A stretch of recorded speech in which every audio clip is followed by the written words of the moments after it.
I am here with the legendary and fantastic Jeff Dee. Hi. You have been involved in the TTRPG game community, industry, the whole thing. Yeah. Since almost the beginning. Or actually, probably since the beginning, No, right? not quite the very beginning. Okay, when did you get jumped in? I wasn't with Gygax and Arneson originally making D&D. I'm like the second wave of people when they staffed up TSR, right, in response to D&D being a hit. Gotcha. I'm one of those guys, but I was playing it nearly at the beginning. Or I should say my eldest brother discovered. He was in high school. I was still in grade school when D&D first hit. And so his group were playing it. I learned about it from him.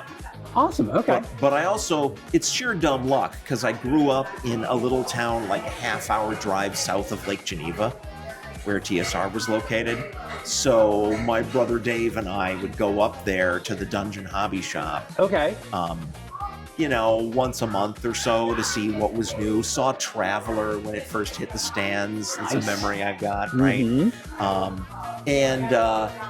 By that point, I was in high school doing a comic strip in the local the local high school newspaper, and showing my art to the guys at the Dungeon Hobby Shop, which in those days, it was a converted house, right? The ground floor was the hobby shop and the upstairs was the TSR offices. Mm-hmm. So they learned that I was this relatively local kid that could draw, and I got my first professional work from them in Dragon Magazine #6. Awesome. As a freelance job. How old were you? And that I was 17. Nice. Probably. Possibly 16, I think 17. Okay. And yeah, they hired me out of art school. We're in New Jersey. I haven't been to New Jersey since I left the Joe Kubert School in Dover. Oh, no way, okay. Yeah, so that's kind of cool to be back here. That was a 3-year course, but I left after a year and a half because TSR offered me a job. Okay. How long did you work for TSR? Honestly, not that long, like 2 years. That's 79 to 81. Yeah. But it was a big time in like first edition AD&D came out, and we were churning out those modules and things. Well, your name and your art are linked to it. I would have thought that you would have been there a little longer because you are so well known. What are some of the things that your art appears in from those TSR days? So Village of Hamlet, back cover piece I did, and I do have to say I love the boots on the characters in that. What? I love the boots, like the pants. The Buccaneer boots? Yeah, that's because I had just come out of the Joe Kubert School, which was, superhero stuff. That was my background. But I justified it because Conan was always wearing the Buccaneer boots. There you go. Yeah. And bell bottoms. I've got no excuse for that. I don't know what I was thinking. Just the era. You're fine. I don't know, man. The list is so long, I don't know where to start. Like, where did you not? I did the Melnibonean section of deities and demigods. Okay. That later got stripped out. Yep. And other stuff. I did a lot more interior black and white stuff. Okay. Covers, but I did a few covers. Awesome. So A series. There's guys in a cave being attacked by the asps. That is one of my favorite pieces of art. I am not even kidding. Thank you. It's terrifying. Because the asps have the 2 shields, and it's wild. So cool. But it's interesting for you for having done the artwork for that bit of deities and demigods that gets pulled out. What is that like for you as an artist? I mean, I have done a lot of work now, so it's, I don't get too bent out of shape about anything like that. More significant was after I left and just before Wizards of the Coast took over, somebody in the art department decided that they needed room in their files and took a bunch of my originals, which I wasn't allowed to take with me because it was work for hire. Right. Took a bunch of my originals and dumpstered them. Ugh. So those originals were destroyed. Some pieces were rescued. I know that like there's a back cover painting of a warrior in a yellow tunic lying on his back in a spider web with little red spiders all over him. Yeah. That original still exists somewhere, and I only know this because I've seen a photo of it framed hanging on somebody's wall. Queen of the Demon Web Pits, right? Yeah, that one. Yep. So some of those, but that gave me an opportunity many years later to run a series of Kickstarters where I recreated those originals. I would never do that. I'd never draw this exact same thing and charge for it again, except that the originals were gone. Gotcha. So I did a bunch of that. So back then, what was the process like of getting the artwork into the actual book? So like for interior illustrations, we were handed laid out pages of text with like blank spaces in them. Okay. And the assignment was fill that space with something interesting that you can find in the text on the page. Okay. And there wasn't always anything, which is why every once in a while you get drawings of like empty rooms. Okay. With just, this is a room, it has like cobwebs and a chair in the corner. Okay, there you go. The passive-aggressive way of telling this is a boring page. If there were traps, right, and we can show like what it looks like where you can't tell that there's a trap yet, something for the GM to show the players, right, of their first impressions of the space. We'd do stuff like that. If there were interesting ways that you'd move across the space, like there's a room, I think Dave LaForce did a drawing where there's a room that just has these narrow walkways and the rest of it is all pits, and he drew some guys going across there. Stuff like that. Okay. When you're doing color stuff, are they just doing photographs and getting them into the printer, or like, because I was born in 73, so I kind of remember the analog world, but I came of age in the digital world where it's just like, I scan it and throw it in the word processing file. In the art department, we were not directly involved in the tech. Involved in getting our stuff into print. We would submit the work, and then somebody in the other building was scanning it. It's nice when you don't have to do it all. So you leave TSR, and where do you go after that?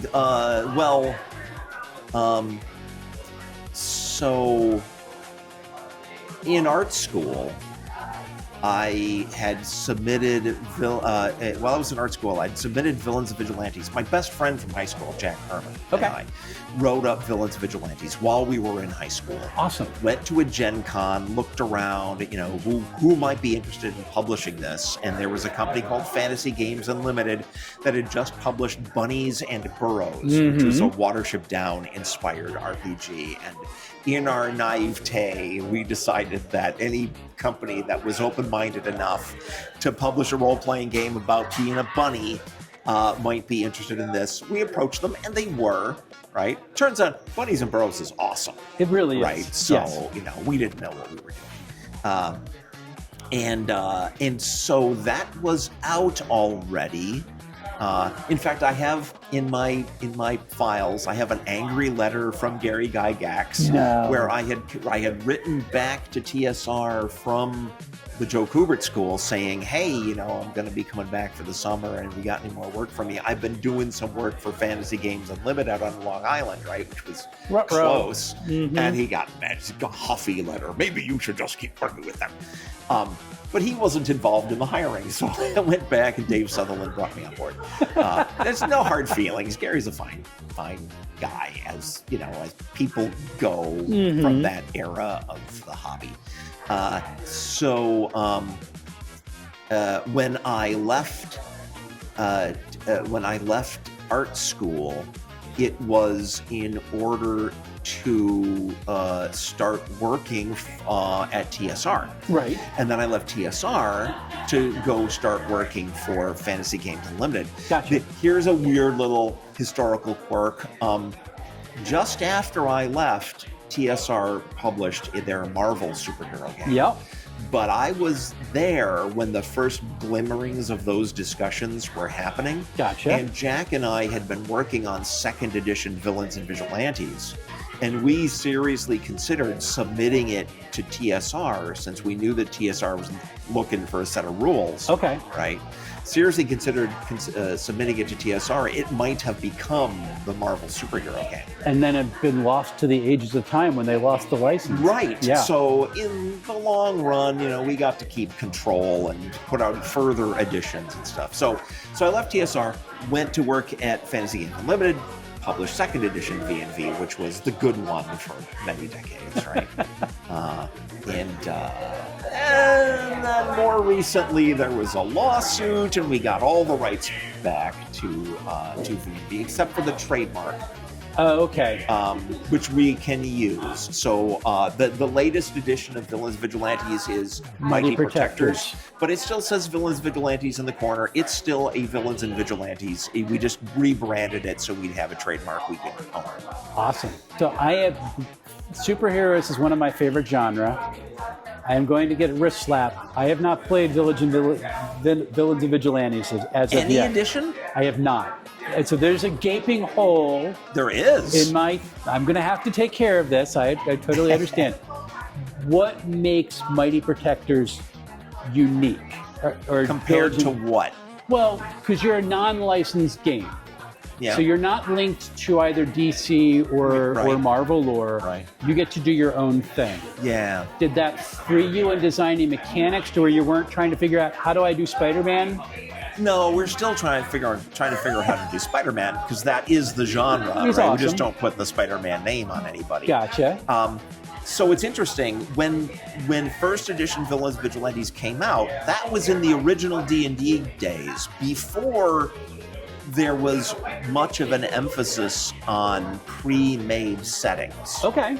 Dungeons & Dragons originally was like a toolkit that the GM would use to build their own fantasy world, draw their own maps, make their own characters and kings and dungeons and stuff, right? In fact, modules were not a thing at first. The first modules that were published were actually things that had been written up for convention events, and they thought, between conventions, well, we've got these things written down, why don't we finish them off and put them, and they sold like hotcakes. So yeah, they were surprised by it, yeah. But original Villains Vigilantes was not meant to be branded. It was meant to be a toolkit to build your own superhero world, which is frankly much easier because it's just this world, right? You make up some characters, so there was like random character creation, and that covered it. But over the years, fans of our game would keep asking us, like, what's the name of that superhero in page 17, right? And we knew, most of the time we knew who that was because I would just take stuff from our campaigns. Gotcha, right? okay. When I played in Jack's game or when I ran my own. So we knew, but we never... And when we'd write up, like, you could have an organization that is the government organization that works with superheroes, and here's an example. And we put in chess, which is, Jack Herman's S.H.I.E.L.D. analog.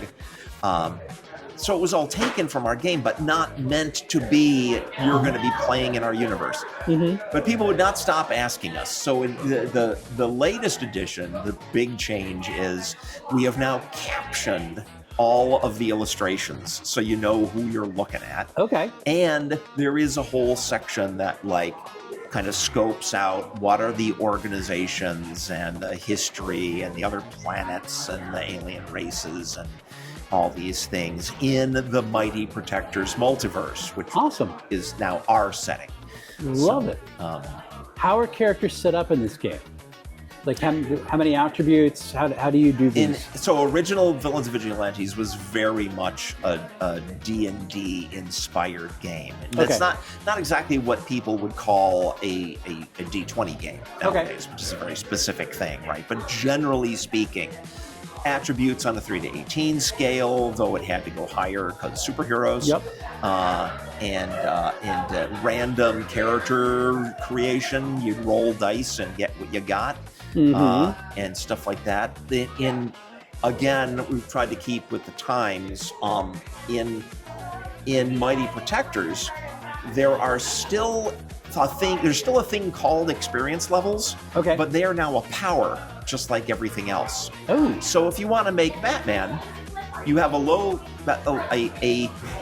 point value character whose big power is experience, and they get combat modifiers across the board, but don't have much in the way of super abilities. Gotcha. Likewise, I mean that solved a big problem for us in earlier editions. The only way you could really beat Batman is roll up a guy with crappy powers and play him until he was 20th level. Gotcha. Now you can just build that on purpose. And like the difference between the Hulk in Hulk issue 1 and the Hulk in Hulk issue 300 is not that Hulk issue 300 is so much more experienced in a D&D kind of sense, right? He's mightier. Yeah. So now all your abilities are built on points. That's not a thing we came up with, right? Other superhero games have done this before, and but you construct your characters out of points. You buy your attribute scores. You buy your different abilities. This now gives people some control. Earlier editions of V&V, all power blasts did a d20 of damage. Okay. Because they just did, right? But now, if you want to make a guy with a power blast that does like a d4, but maybe he can hit like the moon with it because it's got so much range, or maybe it's got armor piercer, or maybe it has an effect that like sets things on fire and they keep going. All those modifiers are in there now, so you can customize things. Gotcha. And you advance by earning more points, which you can spend on experience levels if you want. They're a good power to have, but you don't have to. You can, You do however you want to spend advance it. However you want. Yeah. Very cool. So that covers it. Is it mostly a D20 resolution now? It's a D20 roll under system, which freaks you're people now out. talking my language. Oh, are you? I love roll under systems. It just, the math makes more sense to me. You on your sheet you have a number, and the bigger that number is, the better you are. Yes. Right? And then you throw modifiers at it. That becomes your target. Roll that or less. Mm-hmm. Why not? So, but that freaks out a lot of D&D players. No, the roll under is my favorite mechanic. Cool. Of course, on damage, you want to roll high. Yes. We use all the funny dice, so there's a table for every ability. The more points you throw at it, if it's an attack power, the bigger the polyhedra dice you roll. But it's not for those people who know one of the major competing systems, right? It's not a roll a giant handful of D6s system, because with polyhedra dice we can keep that a little more under control, which we find convenient. Yeah, in the latest edition, we've tried to. There used to be a lot of like catch-all, make up your own power kind of suggestions, right? Like you have a vehicle, so make something up. You have magic spells, make some things up. Now that's all supported with the point construction and modifiers you can put on things. In particular, vehicles is my favorite part of the new game, because the more character points you have in a vehicle, the bigger its deck plan, which you can arrange however you want. So you want to have like a jet airplane. Okay, you have so many system spaces, which are like half-inch squares on a movement grid. Arrange those so it looks kind of like an airplane. And now start assigning each of those squares to be the machinery that gives that vehicle its abilities. Love it. So you build the engines, and you leave room. They have to put a pilot seat in, co-pilot, other seating section. If you want a little kitchenette, you can put in space for something to make you your food. If you want force field generators, you can have that. If you need warp capability, you put that in. And then what you've got is a thing you can put on the tabletop, right? Put your minis on it, move around up and down the corridors and things, and like smash through the hull of the enemy vehicle and go down fighting the bad guys up and down its corridors, get to the engine room and blow up the engines. Okay. Because depending on the size of the devices on the vehicle that give it its powers, that tells you how many hit points they have and how big a target it is. So yeah, fun. It's like making vehicles out of Legos, where the different colored Legos are. This different interests colors. me a lot. So my question for that, you just mentioned minis. Would you describe this more as a tactical style game? Like, are minis like an essential aspect of it, or does it work as well? Theater of the mind. Okay, so philosophically, I kind of reject the term theater of the mind. It's all theater of the mind. Even if you have miniatures on a table, we all know that's not them. So we'll say right? minis, not it's minis. It's just all that miniatures are is a way, it's one of the many ways that the GM and players can communicate with each other and get a clear view in everybody's mind that everybody's on the same page and you all know what's happening.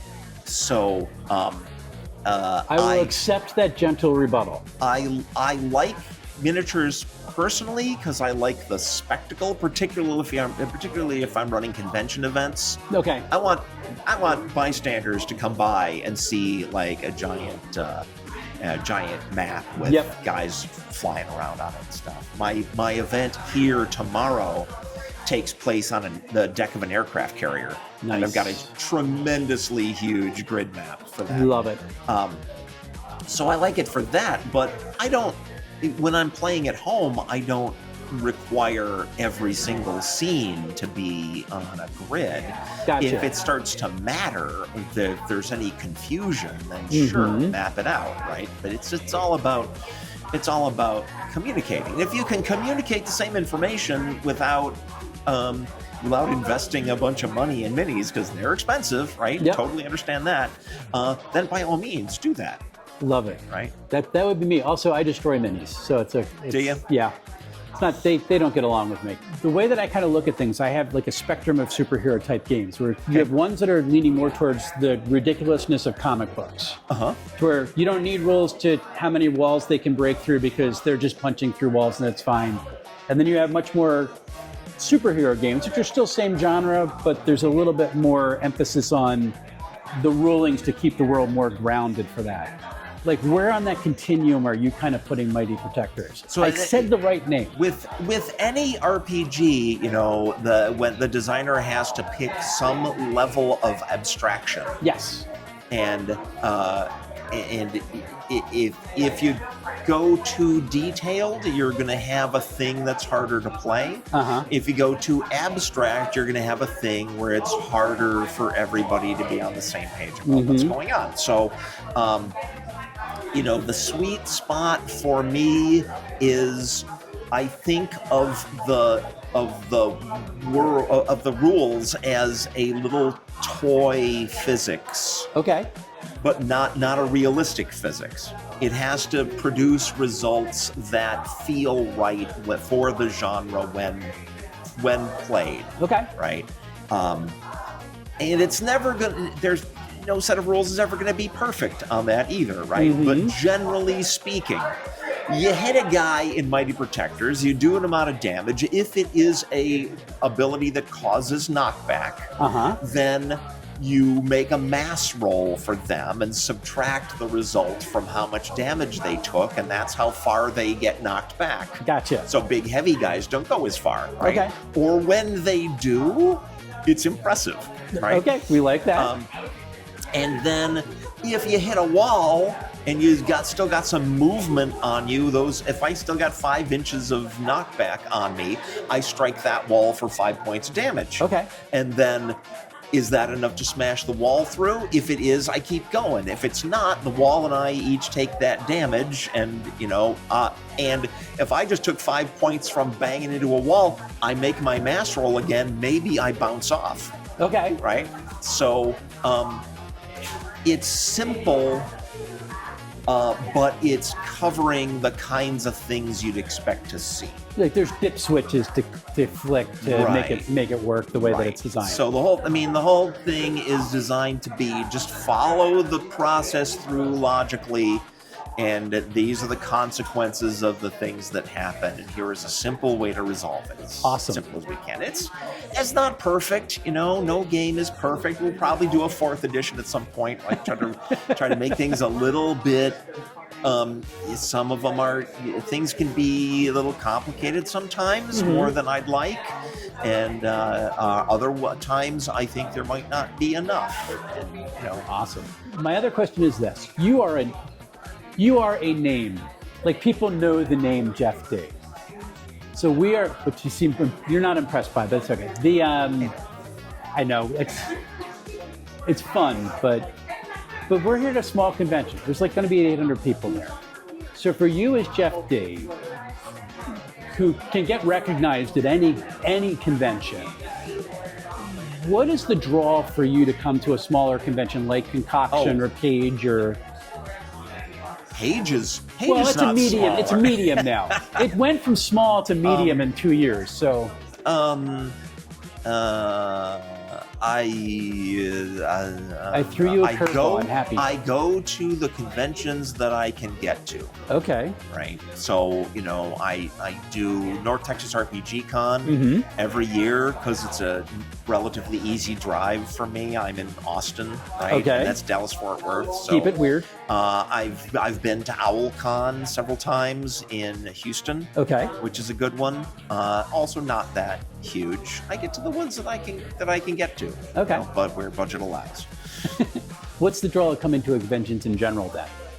In general? Yeah. I mean, because it used to be, and the V&V fans will remember the Villains Vigilantes ads in Dragon Magazine. Okay. It used to be there was like a media for the gaming hobby. It was relatively easy to reach people to let them know about your product. Now there's so many things. Okay. You know, it's kind of Kickstarter is the thing now Yeah, it is. that gets the word out, which you know. So this is keeping in touch with people in the hobby and letting folks know that we exist and we're an option.